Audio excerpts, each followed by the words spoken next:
జగన్మోహన్ రెడ్డికి పేదల కడుపు కొడితే కూటమి ప్రభుత్వం పేదలకు ఆకలి తీరుస్తుందని పలాస ఎమ్మెల్యే గౌతు శిరీష అన్నారు.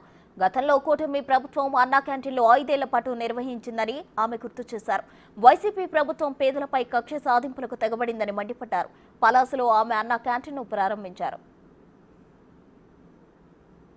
హామీలతో గెలిచారో ఆ హామీలను తొంగలో తొక్కి అన్నా క్యాంటీన్లు నిర్దాక్షిణంగా తీసివేసింది. కావాలనుకుంటే ఆ పేర్లు మార్చి వాళ్ళ వైఎస్ఆర్ పథకాల పేరుతో రన్ చేయొచ్చు, కానీ ఎక్కడ కూడా అన్నా క్యాంటీన్ లేకుండా చేసింది.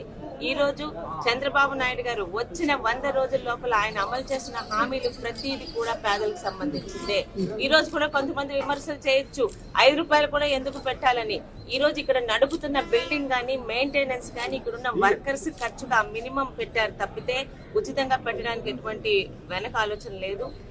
ఈ రోజు 5 రూపాయలకి 3 ఇడ్లీలతో పాటు అదే 5 రూపాయలకి 3 పూరీలు కూర అందించడం, అలాగే మధ్యాహ్నం పూట అదే 5 రూపాయలకి అన్నము పప్పు కూర పచ్చడి పెరుగుతో పాటు అందించడం అన్నది ఎంత కమిట్మెంట్ తో తెలుగుదేశం పార్టీ కానీ తెలుగుదేశం ప్రభుత్వం కానీ పేదల గురించి ఈ రోజు అన్ని రకాల పథకాలు తెస్తుందో అందరూ గుర్తుపెట్టుకోవాలి. మరొక్క మాట, ఈ రోజు అన్నా క్యాంటీన్ల గురించి కానీ గతంలో తెలుగుదేశం పార్టీ గురించి నోటికి వచ్చినట్టు మాట్లాడినా వైసీపీ నాయకులు కూడా మీరు కావాలనుకుంటే ఇక్కడ వచ్చి 5 రూపాయలు ఇచ్చి తినొచ్చండి, మాకు అలాంటి భేదాలు ఏం లేవు.